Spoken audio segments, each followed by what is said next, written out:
اور صحت عطا فرما اور قوتوں میں اضافہ فرما۔ تھوڑی دیر تک وہ سجدے میں پڑا رہا، پھر اس نے نہایت ہی عجیب و غریب حرکتیں کرنا شروع کر دیں۔ کبھی وہ اس بت کے آگے ناچنے لگتا اور کبھی وہ سجدے میں گر جاتا۔ اچانک اس نے ایک حرکت کی، کوئی اور ہوتا تو اس کے حلق سے چیخ ضرور نکل جاتی۔ اس نے جیب سے خنجر نکال کر اپنے دائیں بازو میں گھونپ لیا۔ خون کی ایک دھار نکلی جس نے اس کٹے ہوئے سر کو نہلا دیا۔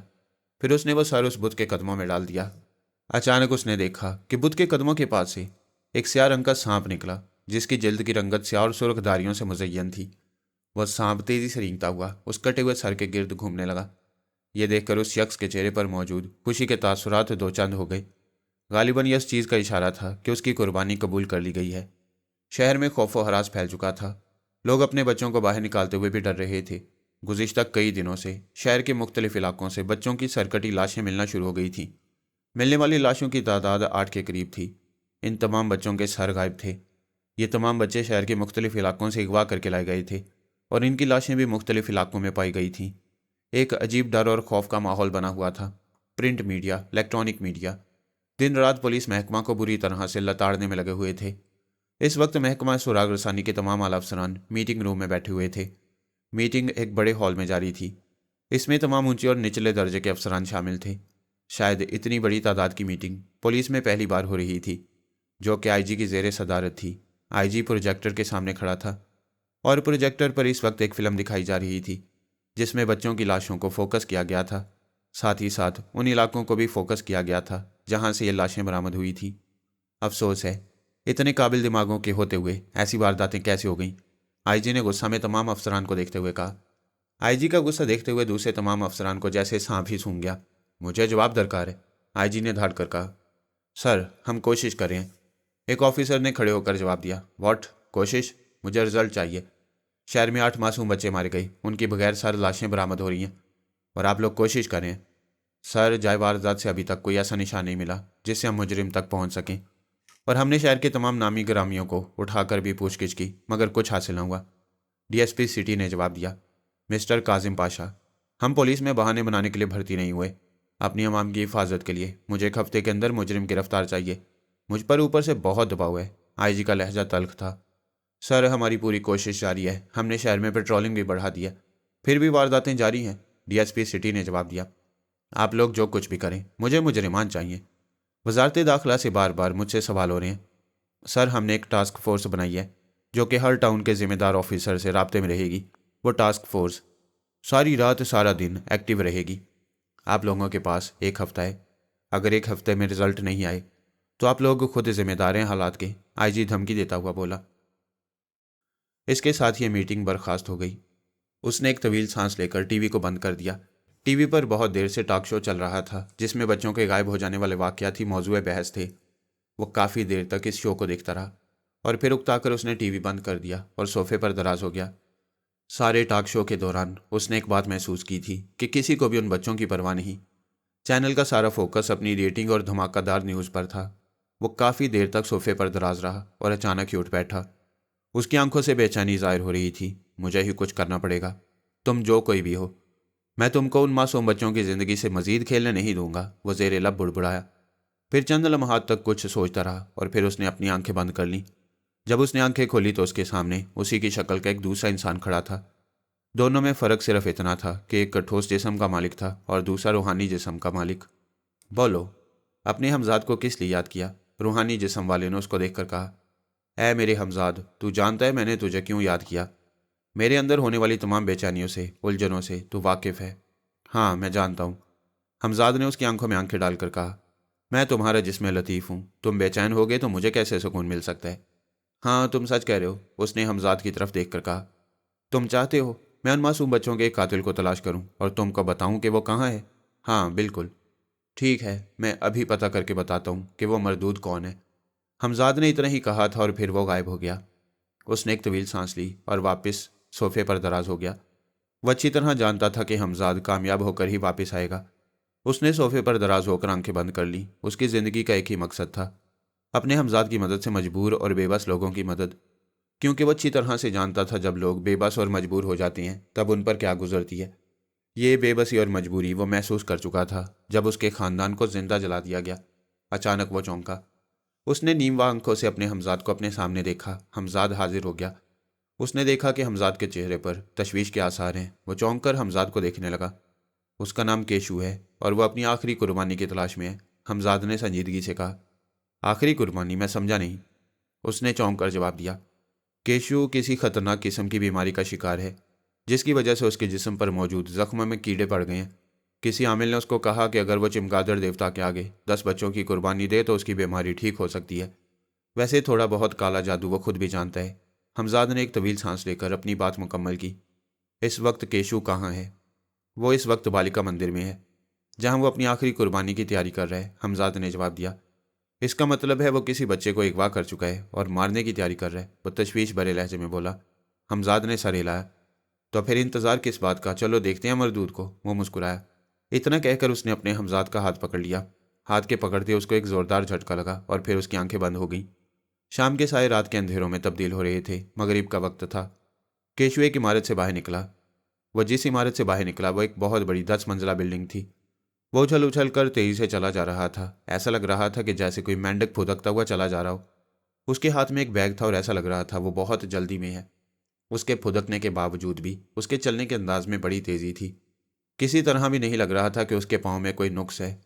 کیشو نے اپنے جسم کو ایک سیاہ رنگ کی موٹی سی چادر سے ڈھانپ رکھا تھا۔ اگر کوئی اس کو دیکھتا تو حیرت کے بغیر نہ رہتا۔ وہ یہ سوچنے پر ضرور مجبور ہو جاتا کہ اتنی موٹی چادر میں اس نے اتنی گرمی میں اپنے آپ کو کیوں ڈھانپ رکھا ہے۔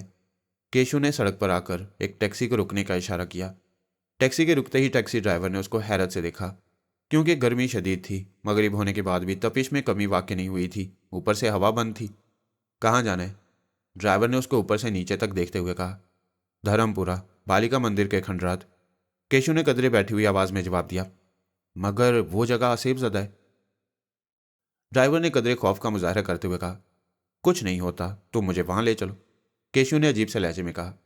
اس کی بات سن کر ڈرائیور سوچ میں پڑ گیا۔ نہ جانے یہ شخص اس کو عجیب سا محسوس ہو رہا تھا۔ اس کی چھٹی حس کہہ رہی تھی اس کو بٹھانا خطرے سے خالی نہیں۔ اس کو خاموش دیکھ کر وہ شخص دوبارہ بولا۔ کیا ہوا، چلنا ہے یا نہیں؟ نہیں صاحب، مجھے نہیں جانا۔ میٹر سے 500 اوپر دوں گا، کیشو بولا۔ میٹر سے 500 اوپر کا لالچ سن کر ڈرائیور ایک لمحے کے لیے ڈگمگایا، لیکن پھر اس نے صاف انکار کر دیا۔ اس کا انکار سن کر کیشو کے چہرے پر غصہ نظر آیا۔ دوسرے ہی پل اس کے موٹے مکروہ ہونٹوں پر مسکراہٹ دوڑ گئی۔ ذرا ادھر دیکھو۔ اب کی بار لہجہ نرم تھا۔ ڈرائیور نے اس کی طرف نظر گھما کر دیکھا تو اس کو ایسا لگا کہ جیسے اس کو زوردار جھٹکا لگا ہو۔ ان آنکھوں سے جیسے برق کی لہریں نکل کر ڈرائیور میں منتقل ہو رہی تھیں۔ اس کا سر چکرانے لگا۔ دوسرے لمحے اس کا سر اسٹیئرنگ پر ڈھلک گیا۔ اب میں جو کہوں گا وہ تم کرو گے، کیشو اس کی طرف دیکھ کر ڈرامائی لہجے میں بولا۔ ہاں، وہ نیم گنودہ آواز میں بولا۔ چلو مجھے وہاں لے چلو جہاں میں چاہتا ہوں۔ لہجہ دھیما تھا۔ ڈرائیور نے اس کی طرف دیکھتے ہوئے ٹیکسی سٹارٹ کر دی۔ گھنٹے بھر کے سفر کے بعد ٹیکسی بالیکا مندر کی عمارت کے پاس پہنچ گئی۔ سورج غروب ہو چکا تھا۔ غالباً شام کے 7 بج چکے تھے۔ اب تم جا سکتے ہو۔ یہاں سے جانے کے بعد تم سب کچھ بھول جاؤ گے۔ ڈرائیور نے اس بات میں سر ہلایا اور ٹیکسی سٹارٹ کر دی۔ کیشو سر ہلاتا ہوا مندر کے اندر داخل ہو گیا۔ اس کی چادر جگہ جگہ سرکنڈوں میں الجھ رہی تھی لیکن اس کو پرواہ نہ تھی۔ مندر پہنچ کر اس نے مشالیں جلائیں اور دیوتا کے بت کے سامنے کھڑا ہو گیا۔ دیوتا کا مکروہ بت نیم اندھیرے میں اور زیادہ خوفناک لگ رہا تھا۔ وہ چند لمحات تک اس کی طرف دیکھتا رہا اور پھر سجدے میں گر گیا۔ کافی دیر تک وہ سجدے میں پڑا رہا۔ جب اٹھا تو اس کے چہرے پر موجود نحوست میں مزید اضافہ ہو گیا۔ اچانک اس نے دیوتا کے سامنے اپنی چادر اتار پھینکی۔ اب وہ اس بت کے سامنے سر تاپا قدرتی حالت میں موجود تھا۔ اس کے پورے جسم پر آبلے پڑے ہوئے تھے۔ ان آبلوں کا منہ کھلا تھا جن سے سفید رنگ کا مواد باہر نکل رہا تھا۔ آبلوں کے منہ پر سرخ رنگ کے چھوٹے چھوٹے کیڑے کل بلا رہے تھے۔ وہ کیڑے تھوڑی تھوڑی دیر کے بعد اس کے جسم پر کاٹتے تو اس کا چہرہ درد کی شدت سے بگڑ جاتا۔ کچھ دیر کے بعد وہ دیوتا کے بت کی طرف دیکھ کر بولا۔ اے عظیم دیوتا، اگر تیرا سایہ سر پر نہ ہوتا تو ان کیڑوں کی بدبو سے لوگ مجھے مار ڈالتے۔ اب صرف قربانی ہی دے کر میں ان کیڑوں سے نجات حاصل کر سکتا ہوں۔ میری مدد کر، مجھے آخری قربانی تک پہنچا دے۔ اتنا کہہ کر وہ پھر سے سجدے میں گر گیا۔ سجدے سے جب اس نے سر اٹھایا اور اپنے بیگ کی زپ کھولی، زپ کے کھلتے اندر سے ایک بے ہوش بچہ برآمد ہوا جس کی عمر تقریباً 10 برس کے قریب تھی اور بچے کے چہرے پر اذیت کے آثار تھے۔ اس نے بچے کو آہستہ سے اس بیگ سے باہر نکالا اور قربان گاہ پر لٹا دیا۔ کچھ ہی لمحے گزرے ہوں گے کہ کیشو نے بیگ سے موم بتیاں نکال لیں اور ان کو جلا کر اس بچے کے ارد گرد رکھ دیا۔ اب وہ بلند آواز سے نہ جانے کیا کچھ پڑھ رہا تھا۔ جیسے جیسے وہ پڑھتا جا رہا تھا اس کے چہرے کی نحوست میں مزید اضافہ ہوتا جا رہا تھا۔ اچانک اس کے ہاتھ میں نہ جانے کہاں سے ایک بڑا خنجر آ گیا۔ وہ اب بلند آواز میں منتر پڑھتا جا رہا تھا۔ اس سے قبل کیشو اس بچے پر اس خنجر سے وار کرتا، اس کو ایک شدید قسم کا جھٹکا لگا اور پھر وہ ہوا میں اڑتا ہوا دیوار سے جا ٹکرایا۔ کیشو کو ایسا لگا کہ جیسے کسی نے اس کو زوردار دھکا دیا ہو۔ ابھی وہ اس معاملے کو سمجھنے کی کوشش کر رہا تھا کہ اس نے اپنے سامنے ایک جیسے دو انسانوں کو ظاہر ہوتے دیکھا۔ دو ہم شکلوں کو دیکھ کر کیشو کی آنکھیں حیرت سے پھیل گئیں۔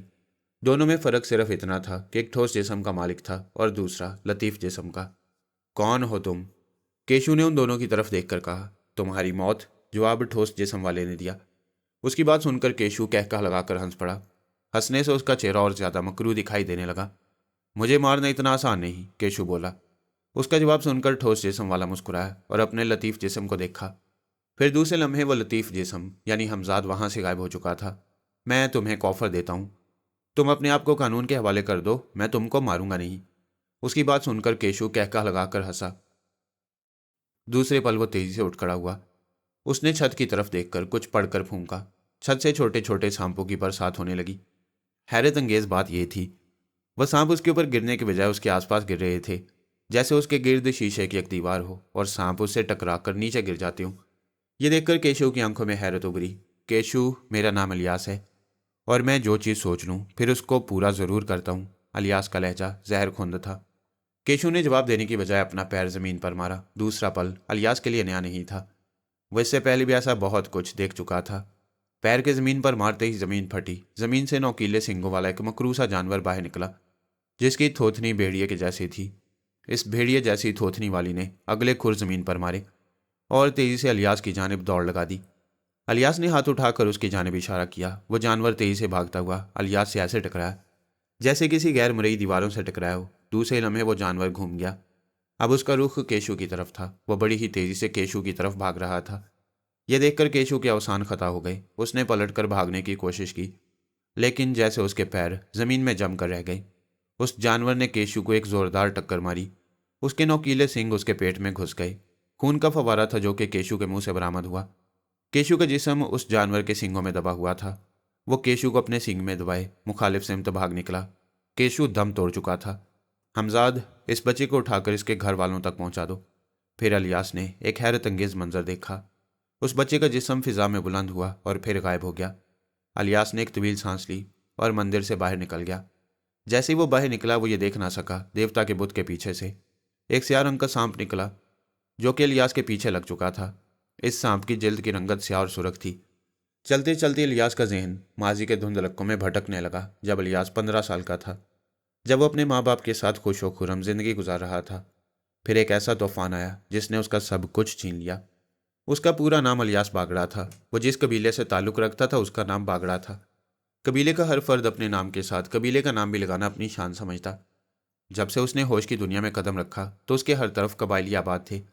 ان میں دشمنیاں بھی تھیں اور دوستیاں بھی۔ انہی قبیلوں میں جہاں زندگی کے کئی رنگ تھے، کئی اصول بھی تھے، وہاں جادوگروں اور کرتب بازوں کا بھی ہجوم تھا۔ الیاس آہستہ آہستہ اس ماحول کو سمجھ رہا تھا اور ان کے رنگ میں رنگ رہا تھا۔ کچھ شعور آیا تو اس کو معلوم ہوا کہ اس کا باپ بھی ایک کرتب باز ہے۔ اس قبیلے کی اکثریت کرتب دکھانے کا کام کرتی تھی۔ ان میں کئی ایسے بھی تھے جن کے پاس کئی طرح کے جانور تھے۔ ایسے لوگ شہر میں جگہ جگہ پڑاؤ ڈال کر تماشا دکھایا کرتے۔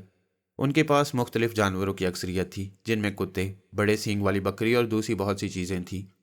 یہ لوگ دن بھر تماشا دکھاتے اور شہر کے لوگوں سے پیسوں کی صورت میں داد وصول کرتے۔ یہ کرتب باز چھوٹے چھوٹے جادو وغیرہ دکھا کر اپنا کام چلا لیتے۔ ان میں بہت سے ایسے بھی تھے جو کہ مجمع جمع کر کے لوگوں کی جیبوں پر ہاتھ صاف کر لیا کرتے۔ لوگ لٹ جاتے اور ان کو پتہ ہی نہ چلتا کہ کب ان کی جیبوں پر ہاتھ صاف ہو گیا ہے۔ لوگوں کی جیبیں صاف کرنے میں وہ لوگ نظر بندی اور اپنے جادو سے بھی کام لیا کرتے۔ الیاس کے باپ کا نام کچھ بھی رہا ہو، لیکن سب اس کو جامو کہہ کر پکارتے تھے۔ جامو بہت محنتی اور جفاکش انسان تھا۔ اپنے گھر بار اور ان کی ضرورتوں کا خیال جامو بہت اچھے طریقے سے رکھا کرتا۔ الیاس جامو کی اکلوتی اولاد تھا۔ جامو اپنے بیٹے سے بہت زیادہ محبت کرتا۔ جامو کی خواہش تھی کہ الیاس پڑھ لکھ کر بڑا آدمی بنے، اس کی طرح مداری نہ بنے۔ الیاس نے اپنی والدہ کو ہمیشہ ہی جامو پر چلاتے ہوئے دیکھا۔ جواب میں جامو ہمیشہ خاموش ہو جاتا۔ کیا ضرورت ہے یہ سب کرنے کی؟ رب کا فضل ہے، عزت کی زندگی گزار رہے ہیں۔ اس کی والدہ جامو کو دیکھ کر چلائی، نہیں جی جاتی اب یہ زندگی مجھ سے، سارا دن کھیل تماشا دکھاؤ، ہاتھ آئے تو صرف چند نوٹ۔ جامو نے جواب دیا، اس قلیل سی آمدنی میں تمہاری محنت کی خوشبو آتی ہے۔ وہ جو تم کرنے جا رہے ہو وہ حرام ہے، غلط ہے، وہ مردود تجھے برباد کر دے گا جو تجھے ان راہوں پر لگا رہے۔ اس نے بدستور چلا کر کہا، بے وقوف عورت، تیری عقل ہمیشہ ہی گھٹنوں میں رہے گی۔ وہ میرا استاد ہے اور میرا یہ کام مجھے ہفتے کلیم کے خزانے دلوا سکتا ہے۔ مجھے نہیں ضرورت ان خزانوں کی، میں اس چھوٹی زندگی میں بہت خوش ہوں۔ اس کے بعد الیاس نے اپنے بابا کو پیر پٹک کر گھر سے باہر جاتے ہوئے دیکھا۔ اس کی ماں بڑبڑاتی ہوئی اپنی چارپائی پر سو گئی۔ الیاس سمجھ نہیں پایا کہ اس کا باپ کس قسم کا کام کرتا ہے جو کہ اتنے خزانے دلا سکتا ہے کہ اس کے باپ نے نوٹ چھاپنے والی مشین ڈال رکھی ہو۔ اماں، ایک بات پوچھوں؟ الیاس نے معصومیت سے اپنی والدہ سے سوال کیا۔ پوچھ میرے بچے، اس کی والدہ نے ممتا بھرے لہجے میں جواب دیا۔ ابا پر تو کیوں چلاتی ہے؟ الیاس نے دیکھا کہ اس کے سوال پر اس کا چہرہ سفید پڑ گیا ہے۔ چند لمحے تک وہ الیاس کی طرف غور سے دیکھتی رہی اور بولی، اتنا بڑا ہو گیا تو کہ اپنی ماں سے سوال کرے گا؟ اماں بولنا، وہ لجاجت سے بولا۔ اس کی ماں سوچنے کے بعد بولی، تیرے باپ نے ایک مردود کو اپنا استاد بنا رکھا ہے اور اس مردود نے تیرے باپ کو غلط دھندوں میں لگا رکھا ہے۔ کیسے دھندے؟ اپنے باپ سے پوچھ، ماں نے غصہ سے کہا۔ بہت بولنے لگا ہے، رات کا وقت ہے، کھانا کھا اور سو جا، اماں نے حتمی اور ٹھوس لہجے میں کہا اور خاموش ہو گئی۔ غالباً یہ اس بات کا اعلان تھا کہ اب اماں اس کی کسی بات کا جواب نہیں دے گی۔ یہ سب دیکھ کر الیاس کے ننھے سے ذہن میں چونٹیاں سی کل بلائیں۔ نہ جانے اس کا باپ کیا کام کرتا ہے جو اس قدر خطرناک ہے، جس میں جان کو بھی خطرہ ہے۔ اپنی اماں کے حکم پر وہ سو تو گیا، لیکن اس کو نیند نہ آ سکی۔ اس واقعے کے 3-4 دن کے بعد ایک روز الیاس کی آنکھ کھل گئی۔ آنکھ کسی قسم کے شور کی آواز سن کر کھلی تھی۔ شمع کی روشنی میں اس نے باپ کو ایک صندوق پر جھکے ہوئے پایا۔ جامو صندوق سے کچھ نکال رہا تھا۔ اچانک اس نے دیکھا کہ اس نے صندوق سے ایک سیاہ کپڑے میں لپٹی کوئی چیز باہر نکالی۔ اس کا باپ دبے قدموں سے باہر نکل گیا۔ الیاس بھی بستر سے اٹھ کھڑا ہوا۔ اس کی والدہ بے خبر سو رہی تھی۔ وہ اپنی والدہ کو بے خبر سوتا چھوڑ کر گھر سے باہر نکل آیا۔ اس نے چاند کی روشنی میں ایک سائے کو تیز تیز قدموں سے جاتے ہوئے دیکھا۔ وہ تھوڑا فاصلہ رکھ کر اس کے پیچھے چل پڑا۔ تھوڑی دیر پیچھا کرنے کے بعد وہ سایہ قبرستان میں داخل ہو گیا۔ اب اس نے اس سائے کو پہچان لیا۔ یہ کوئی اور نہیں، جامو تھا، اس کا باپ۔ الیاس کو قبرستان کے اندر جانے کی ہمت نہیں ہو رہی تھی۔ کافی دیر تک سوچنے کے بعد وہ قبرستان کے اندر داخل ہو گیا۔ قبرستان کا یہ ماحول الیاس کو خوف زدہ کر دینے والا تھا۔ الیاس کا دل اس بری طرح سے دھڑک رہا تھا جیسے پسلیاں توڑ کر باہر آ جائے گا۔ کئی قبروں کے کتبے گرے ہوئے تھے اور جو نہیں گرے تھے ٹوٹ کر ٹیڑھے ہو چکے تھے۔ کئی قبریں پھٹی ہوئی تھیں۔ الیاس پھونک پھونک کر قدم رکھ رہا تھا۔ چاند کی روشنی اس کو آگے بڑھنے میں مدد دے رہی تھی۔ اچانک اس نے کسی کے بولنے کی آواز سنی۔ کوئی تھا جو نامعلوم زبان میں کچھ پڑھ رہا تھا۔ الیاس جیسے ہی آگے بڑھا، چاند کی روشنی میں اس نے برگد کے پیڑ کے نیچے کسی انسان کو دیکھا جو کہ سال خوردہ کھوپڑی پر موم بتی جلائے تیز تیز الفاظ میں کچھ پڑھ رہا تھا۔ وہ کوئی اور نہیں، جامو تھا۔ جامو کی آنکھیں بند تھیں، تو گویا اس کا باپ کسی قسم کے جادو ٹونے میں مصروف تھا۔ اس کے بعد الیاس رکا نہیں۔ اس نے گھر پہنچ کر ہی دم لیا۔ پھر اس کو رات بھر نیند نہ آئی۔ دوسرا پورا دن اس کا کرتب بازی میں لگ گیا، لیکن اس کا ذہن رات والے واقعے میں الجھا ہوا تھا۔ دوسری رات اس نے اپنے باپ کو پھر جاتے ہوئے دیکھا۔ باپ کے جاتے اس نے وہ صندوق کھولیا۔ صندوق میں علم غلم کے علاوہ ایک چرمی جلد والی کتاب بھی تھی۔ وہ کتاب کو لے کر شمع کے سامنے بیٹھ گیا۔ اس نے کتاب کھولی تو اس میں طے کیا ہوا ایک کاغذ تھا جس پر عجیب و غریب قسم کی اشکال موجود تھیں۔ نہ جانے کیوں الیاس نے ان سب کو دیکھ کر اپنے اندر دہشت کی ایک لہر دوڑتی محسوس کی۔ پوری کتاب عجیب و غریب قسم کی شیطانی تصاویر سے بھری ہوئی تھی۔ الیاس کو ہمت نہ ہوئی کہ اپنے باپ جامو سے اس بارے میں پوچھے۔ اس کا باپ روز رات کو دیر سے گھر آتا، گھر آتے ہی سو جاتا۔ الیاس جامو کے چہرے پر بڑھتی تاریکی دیکھ رہا تھا۔ یوں لگتا تھا کہ ابا کا چہرہ بے رونق ہو گیا ہو۔ ایک روز رات کے وقت جامو گھر میں داخل ہوا۔ اماں کی بوجھل سی آواز سن کر اس کی آنکھیں کھل گئیں۔ اس نے سنا اس کی اماں کہہ رہی تھی، وقت دیکھا ہے، رات کے 2 بجے ہیں۔ تو کیا ہوا؟ جامو نے جواب دیا، کب تک تو اس شیطان کے پیچھے لگا رہے گا؟ چھوڑ ان دھندوں کو، اب کرتب دکھانے بھی مجھے جانا پڑتا ہے۔ میرا دماغ مت کھا، میں سونا چاہتا ہوں، جامو نے بیزاری سے جواب دیا۔ کیوں نہیں بولوں؟ تیرا بچہ اب نہ سمجھ نہیں، مجھ سے سوالات پوچھتا ہے۔ تو پھر تو نے کیا کہا؟ جامو کی خوفزدہ سی آواز الیاس نے سنی۔ بتا دیتی ہوں تیرے بچے کو کہ تو جادو کرتا ہے، اس شیطان ہاشم کے کہنے پر۔ بتا دے، میں اپنی کامیابی کے بہت قریب ہوں۔ میں نے اس کی آواز سنی ہے جس کے لیے میں محنت کر رہا ہوں۔ جامو کا لہجہ پرجوش تھا۔ کس کے لیے تو محنت کر رہا ہے؟ مجھے یقین ہے میں بہت جلد اس کو قابو کر لوں گا، جامو فرتے مسرت سے بولا۔ کون ہے وہ بدبخت؟ اس کی اماں چلا کر بولی۔ ایسا مت بول، اگر میں نے اس کو تسخیر کر لیا تو ہمارے وارے نیارے ہو جائیں گے، جامو بولا۔ اس کی بات سن کر الیاس سوچ میں پڑ گیا کہ اس کا باپ کس کو قابو کرنے کے بارے میں بول رہا ہے۔ اس کی بات سن کر اس کی اماں بفر گئی اور پھر بولی، میں نے کہا نا، مجھے تیرے ان شیطانی چرخوں سے کوئی مطلب نہیں۔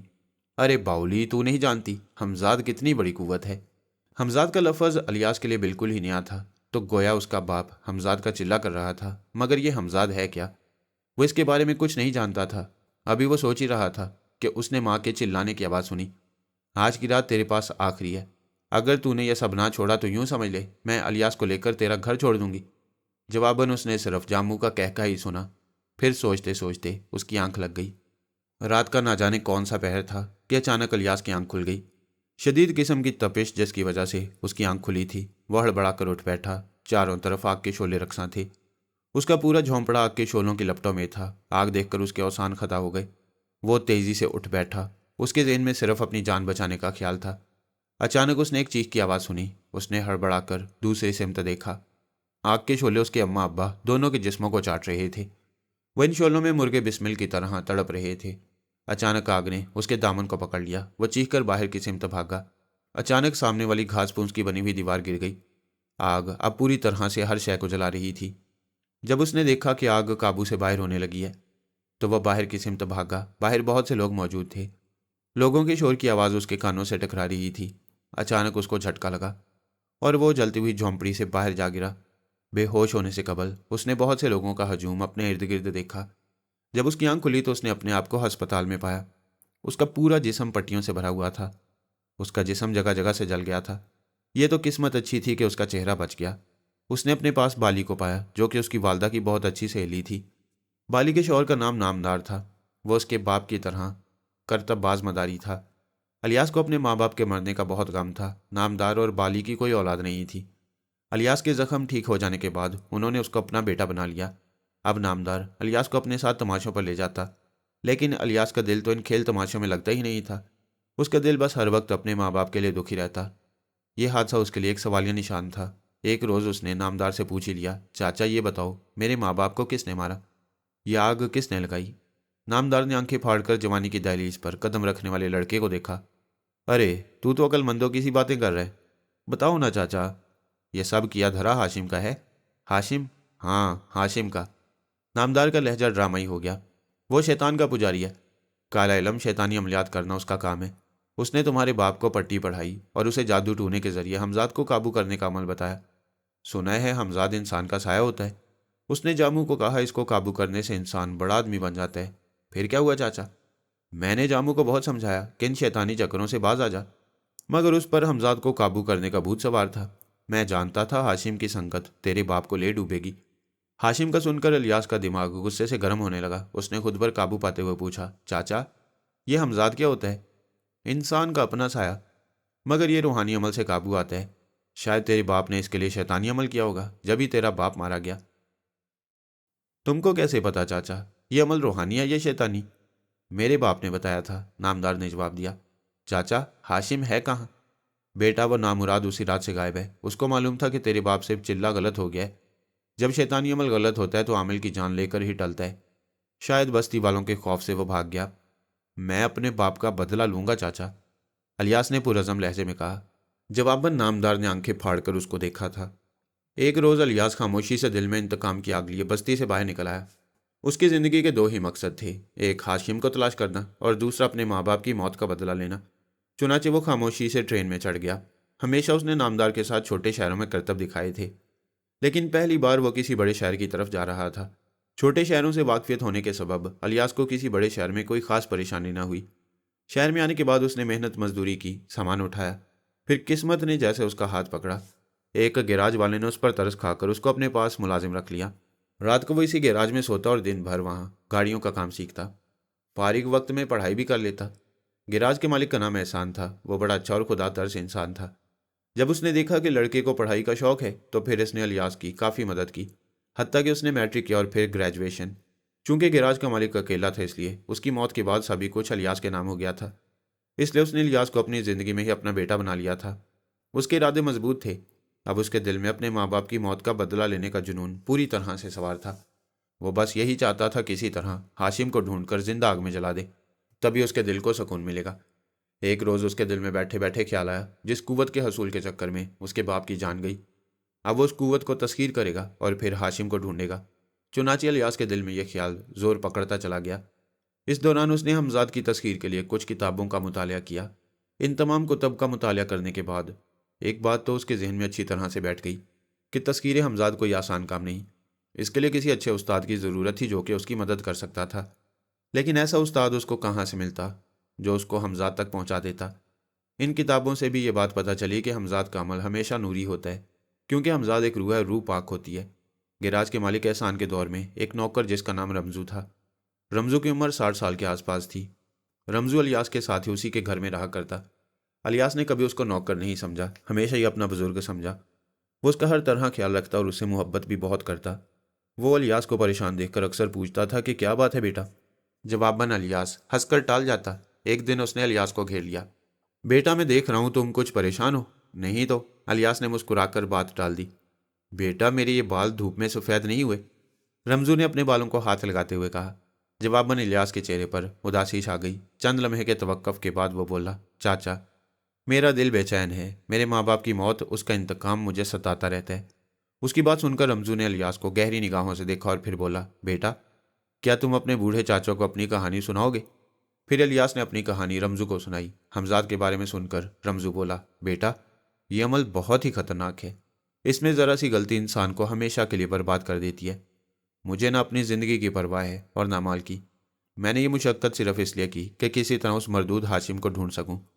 اس کی بات سن کر رمزو سوچ میں پڑ گیا اور داڑھی کھجاتا ہوا بولا، میں ایک شخص سے واقف ہوں جو شاید عمل حمزاد میں تمہاری مدد کر سکے۔ کون ہے وہ؟ الیاس نے بےتابی سے پوچھا۔ اس کا نام پروفیسر البانو ہے۔ میں کل ہی ان سے ملوں گا اور ان سے درخواست کروں گا کہ میری مدد کریں۔ جواباً رمزو نے مسکرا کر سر ہلایا اور چائے بنانے چلا گیا۔ پروفیسر البانو تک پہنچنا زیادہ مشکل ثابت نہیں ہوا۔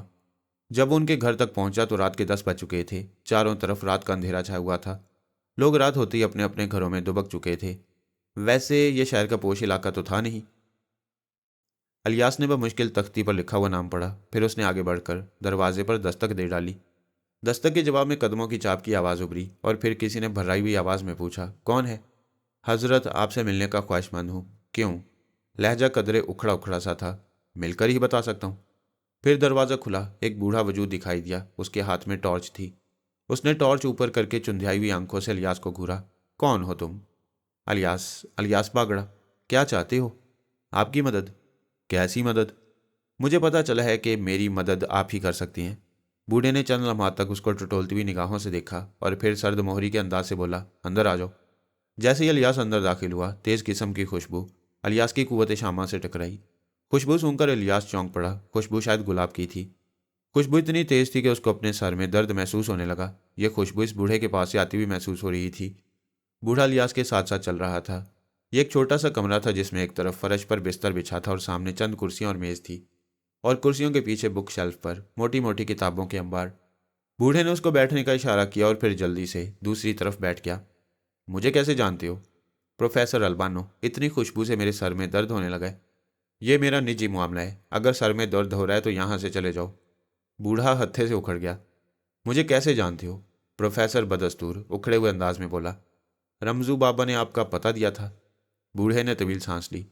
کس مقصد سے آئے ہو؟ کیا کیمیا گری کرنا چاہتے ہو؟ یاد رکھنا برخوردار، کیمیا گری کے چکر میں بڑے بڑے خان خاک ہو گئے ہیں، تم ابھی بچے ہو۔ نہیں، مجھے سونے کی نہیں، سکون کی ضرورت ہے۔ اپنے ماں باپ کے قاتل کا خون پینے کی ضرورت ہے۔ اتنا سننا تھا کہ بوڑھے کے چہرے کی کرختگی کم ہونے لگی اور اب وہ اس کو ہمدردی سے گھور رہا تھا۔ میں تمہاری کہانی ضرور سنوں گا، مگر اس سے پہلے یہ بتاؤ کیا پیو گے؟ شرمندہ مت کریں پروفیسر، آپ مجھے اپنا شاگرد بنا لیں اور میری مدد کریں۔ کیسی شاگردی؟ اس کی بات سن کر الیاس نے طویل سانس لی اور بولا، میرے ماں باپ کی جان حمزاد کے عمل کی وجہ سے گئی۔ ایک شیطان نے ان کو حمزاد کے عمل پر لگا دیا، مگر وہ عمل شیطانی تھا۔ حمزاد تو قابو نہ آیا، مگر الٹا میرے گھر میں آگ لگ گئی۔ ماں اور باپ جل کر راکھ ہو گئے اور اب میں حمزاد کا عمل سیکھنا چاہتا ہوں۔ اس کی بات سن کر بوڑھا اپنی کرسی سے اچھل پڑا اور بولا، حمزاد کو قابو کرنا کوئی بچوں کا کھیل نہیں۔ جانتا ہوں پروفیسر، پھر بھی چلے آئے میرے پاس کیونکہ آپ ہی میری مدد کر سکتی ہیں۔ جانتا ہوں، حمزاد کی تسخیر روحانی سے بھی ہو سکتی ہے اور شیطانی سے بھی ہو سکتی ہے۔ روحانی عمل سے قابو آنے والا تمہارا اپنا جسم لطیف ہوگا، لیکن شیطانی عمل سے قابو آنے والا حمزاد نہیں، کفار اور شریر قسم کے وہ جن ہوں گے جن کا کام انسانوں کو نقصان پہنچانا ہے، اور تمہارے باپ نے بھی یہی کیا۔ اگر وہ تسخیر ہو جاتا تو ہوتا تو تمہارے باپ کے روپ میں، لیکن ہوتا اس کا سب سے بڑا دشمن، سمجھ گئے؟ اب بات الیاس کی سمجھ میں آ گئی تھی کہ ہاشم نے اس کے باپ کو بتی کے پیچھے لگایا تھا، مگر کیوں؟ یہ جواب تو وہی دے سکتا تھا جو کہ فی الحال غائب تھا۔ میں اگر اس قوت کو قابو کر لوں گا تو اپنے انتقام کے ساتھ انسانوں کی بھلائی کا کام بھی جاری رکھوں گا۔ خوب، یاد رکھو تذکیر حمزاد کسی شمع کی طرح ہے اور ہزاروں پروانے اس چکر میں خود کو جلا چکے ہیں، پروفیسر البانو نے سنجیدگی سے جواب دیا۔ پروفیسر صاحب، مجھے علم حاصل کرنا ہے، خواہ میری جان ہی کیوں نہ چلی جائے۔ میں اپنے مقصد کی تکمیل کر کے رہوں گا۔ جواباً پروفیسر نے اس کو گھور کر دیکھا اور بولا، لگتا ہے تم اپنی دھن کے پکے معلوم ہوتے ہو۔ خیر، میں تمہاری مدد کروں گا۔ یہ سن کر الیاس کا چہرہ دمک اٹھا اور بے اختیار وہ اپنی کرسی سے اٹھ کر پروفیسر کے سامنے دوزانو ہو گیا۔ الیاس کی خوشی کا کوئی ٹھکانہ نہ تھا۔ پروفیسر البانو جیسا زیرک انسان اس کی مدد پر آمادہ ہو گیا تھا۔ دوسرے دن اس کو پروفیسر البانو نے ایک کلمی نسخہ دیا اور کہا، اس نسخے کا اچھی طرح سے مطالعہ کرو اور اس کے بعد جب تم اس کا مطالعہ کر چکو تو میرے پاس آنا اور پھر میں تم کو بتاؤں گا آگے کیا کرنا ہے۔ پروفیسر کے کہنے کے مطابق الیاس وہ کلمی نسخہ اپنے گھر لے آیا۔ رات کو کھانے سے فارغ ہونے کے بعد اس نے اس کلمی نسخے کا مطالعہ کرنا شروع کیا۔ جیسے جیسے اس نسخے کو پڑھتا جاتا ویسے ویسے اس پر بہت سے انکشافات ہوتے جاتے۔ اس کلمی نسخے کی تحریر کچھ یوں تھی، ہر زیرو کے دو جسم ہوتے ہیں، ایک مرئی دوسرا غیر مرئی، ایک لطیف دوسرا کثیف، ایک مادی دوسرا روحانی۔ مادی جسم وہ ہے جو ہم اپنی ظاہری آنکھوں سے دیکھ سکتے ہیں۔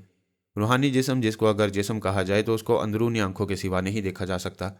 روحانی جسم کی پیدائش مادی جسم کی پیدائش کے ساتھ ہی ہوتی ہے۔ مادی جسم جتنے مضبوط اعصاب کا مالک ہوگا، روحانی جسم اتنا ہی مضبوط ہوگا۔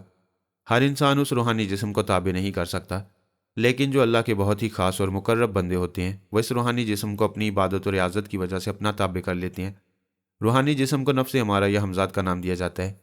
اولیاء اللہ اور صاحب کرامت لوگ اپنے نفس امارہ کو اپنے تابع کر لیتے ہیں، لیکن بعض دفعہ یہی نفس امارہ انسان کو بہکا بھی دیتا ہے، جیسے اس نے دنیا کے سب سے پہلے جن کو بہکا دیا، جو کہ بعد میں شیطان مردود کے نام سے پکارا گیا۔ روحانی جسم کی پیدائش مادی جسم کے ساتھ تو ہوتی ہے، لیکن مادی جسم کی موت کے بعد بھی روحانی جسم زندہ رہتا ہے اور اس کو قابو کیا جا سکتا ہے، اور جو شخص قابو کرے گا وہ روحانی جسم اس کی اطاعت کرے گا۔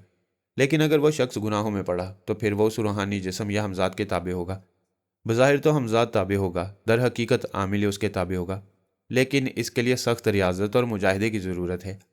پھر الیاس ذوق و شوق سے اس نسخے کا مطالعہ کرتا گیا۔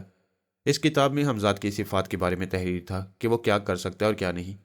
وہ لا علاج بیماریوں کی دوا تجویز کر سکتا ہے اور گھنٹوں کا سفر منٹوں میں اور منٹوں کا سفر سیکنڈز میں طے کر سکتا ہے۔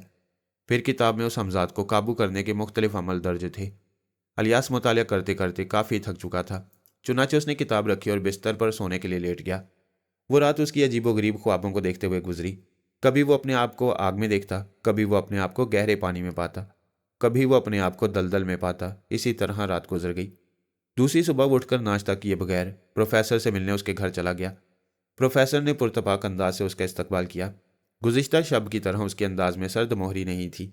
پروفیسر نے اس کے سامنے پراٹھا اور چائے رکھ دی، جس کو الیاس نے قبول کیا۔ ناشتہ کرنے کے بعد پروفیسر نے الیاس سے مخاطب ہو کر کہا، بیٹا، حمزات کو قابو کرنے کے لیے ضروری ہے کہ عامل 5 وقت کا نمازی ہو، اور بے نمازی اس عمل کو کرے تو ناکام ہوگا۔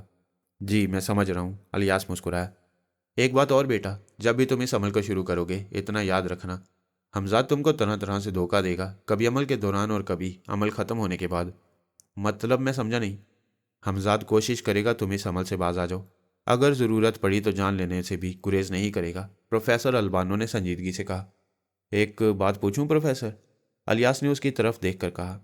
ہاں ضرور، پروفیسر مشفقانہ لہجے میں مسکرا کر بولا۔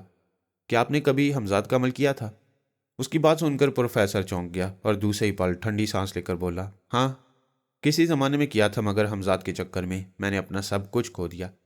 حمزات تو میرے قابو میں آ گیا، لیکن میں اپنی اوقات بھول گیا، پروفیسر نے ٹھنڈی سانس لے کر کہا۔ کیا ہوا تھا پروفیسر صاحب؟ زیادہ کچھ نہیں، جب انسان کے پاس طاقت آ جاتی ہے تو وہ اپنے آپ کو زمینی خدا سمجھ بیٹھتا ہے۔ میرے ساتھ بھی یہی ہوا۔ میں نے اس طاقت کے بعد انسانوں کو انسان سمجھنا چھوڑ دیا۔ جب بات سمجھ آئی تو میرا سب کچھ ختم ہو گیا۔ پھر میں نے اس کو آزاد کر دیا اور آج اس ٹوٹے ہوئے مکان میں رہ کر اپنی زندگی پر افسوس کر رہا ہوں، پروفیسر البانو نے تعصف بھرے لہجے میں جواب دیا۔ الیاس نے کوئی جواب نہیں دیا اور خاموشی سے ان کی طرف دیکھتا رہا۔ چند لمحوں کے توقف کے بعد پروفیسر نے اس کی طرف دیکھ کر کہا، جب اس قوت کو حاصل کر لو تو کبھی زمینی خدا بننے کی کوشش مت کرنا۔ الیاس نے اس بات میں سر ہلا دیا اور پھر وہاں سے نکل آیا۔ اس کو اب 1 ماہ گزر چکا تھا۔ پروفیسر کے ساتھ عملیات کی باریکیاں حاصل کرتے ہوئے ہر چھوٹی سے چھوٹی اور بڑی سے بڑی بات بھی اس نے سیکھ لی۔ ایک روز پروفیسر نے اسے کہا، بیٹا اب تم بہت جلد میدان عمل میں اترنے والے ہو، ذرا سی بے احتیاطی تمہارے سارے منصوبے پر پانی پھیر دے گی۔ جی میں سمجھ رہا ہوں۔ اتنا یاد رکھنا، اگر کسی وجہ سے بھی عمل ناکام ہوا تو تم کو سارا وظیفہ دوبارہ کرنا ہوگا، اور جو وظیفہ تم کر چکے ہو اس کے علاوہ دوسرا وظیفہ تم کو شروع کرنا ہوگا۔ ہو سکتا ہے وہ پراسرار قوت جس کو تم حاصل کرنا چاہتے ہو پہلے سے ہی تم کو ڈرانا شروع کر دے، اور ایسا بھی ہو سکتا ہے 20 دن گزر جانے پر بھی کچھ ظاہر نہ ہو۔ الیاس نے مسکرا کر سر ہلایا، اور پھر چند لمحوں کے بعد الیاس نے پروفیسر کی طرف دیکھ کر کہا، پروفیسر اگر میں بالفرض اس چلے میں ناکام ہوا اور میری جان پر بنائی تو؟ استاد ہے نا، پروفیسر نے جواب دیا۔ الیاس نے جس عمل کا انتخاب کیا اس کو رات کو کیا جانا تھا۔ الیاس نے اپنے آپ کو عمل کی تمام شرائط پر پورا پایا۔ دوسرے روز وہ ایک پرانے قبرستان کی سمت روانہ ہو گیا۔ وہ پرانا قبرستان شہر سے کافی دور تھا۔ اس قبرستان کے بارے میں عجیب و غریب قسم کی روایات مشہور تھیں۔ کوئی یہ کہتا کہ اس قبرستان میں رات کو ایک ایسی بدرو گھومتی ہے جو کہ دلہن کے لباس میں گھومتی ہے۔ کوئی کہتا اس قبرستان کے اندر چند سال پہلے کسی گورکن کو قتل کر دیا گیا تھا، جس کی وجہ سے اس گورکن کی روح اس قبرستان میں گھوما کرتی ہے۔ غرض جتنے منہ اتنی باتیں۔ ایک کہانی نے زیادہ شہرت پائی، جس کی وجہ سے یہ قبرستان مزید آج سے بھی شہرت کا حامل ہو گیا۔ اس رات قبرستان میں ایک جنازہ تدفین کے لیے لایا گیا۔ موسم بہت خراب تھا، بارش کے سبب پورا راستہ خراب ہو گیا تھا، جگہ جگہ کیچڑ ہی کیچڑ تھی۔ مرنے والے کی آخری خواہش یہی تھی کہ وہ اسی قبرستان میں دفن ہو، چنانچہ میت کی آخری خواہش کو مد نظر رکھتے ہوئے جنازے کو تدفین کے لیے لایا گیا، ورنہ الواحقین کی تو آخری خواہش یہی تھی کہ وہ اتنی دور دفن نہ ہو، مگر مرنے والے کی خواہش کا احترام کرتے ہوئے میت کو اسی جگہ دفنا دیا گیا۔ دوسری صبح جب لوگ فاتحہ پڑھنے کی نیت سے قبرستان میں داخل ہوئے تو الواحقین نے اس قبر کو کھلا پایا۔ لاش قبر سے باہر پڑی تھی، اس کا سینہ چاک تھا اور اس میں سے دل غائب۔ یہ دیکھ کر لوگ غصہ سے پاگل ہی ہو گئے۔ وہ لوگ گورکن کی جھونپڑی کی طرف بھاگے، مگر وہاں بھی گورکن کی لاش ہی پائی گئی جس کا دل بھی غائب تھا۔ فوراً ہی پولیس سے رابطہ کیا گیا، لیکن پولیس مجرموں تک پہنچنے میں ناکام رہی۔ اس کے بعد سے افواہیں پھیلنے لگیں کہ یہاں بدروہیں ہیں۔ پھر رفتہ رفتہ اس قبرستان کی شہرت آسے بھی ہو گئی۔ الیاس جس وقت اس قبرستان میں داخل ہوا تو رات کے 11 بج چکے تھے۔ چاروں طرف ہیبتناک سناٹا طاری تھا، شاید یہ اس ماہ کی سب سے تاریک رات تھی۔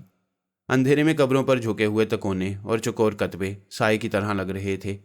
ایک پراسرار سی دھند چاروں طرف پھیلی ہوئی تھی جس نے قبرستان کی فضا کو اداس اور سوگوار بنا دیا تھا۔ قبرستان میں داخل ہوتے ہی الیاس کا دل ایک لمحے کے لیے کانپا۔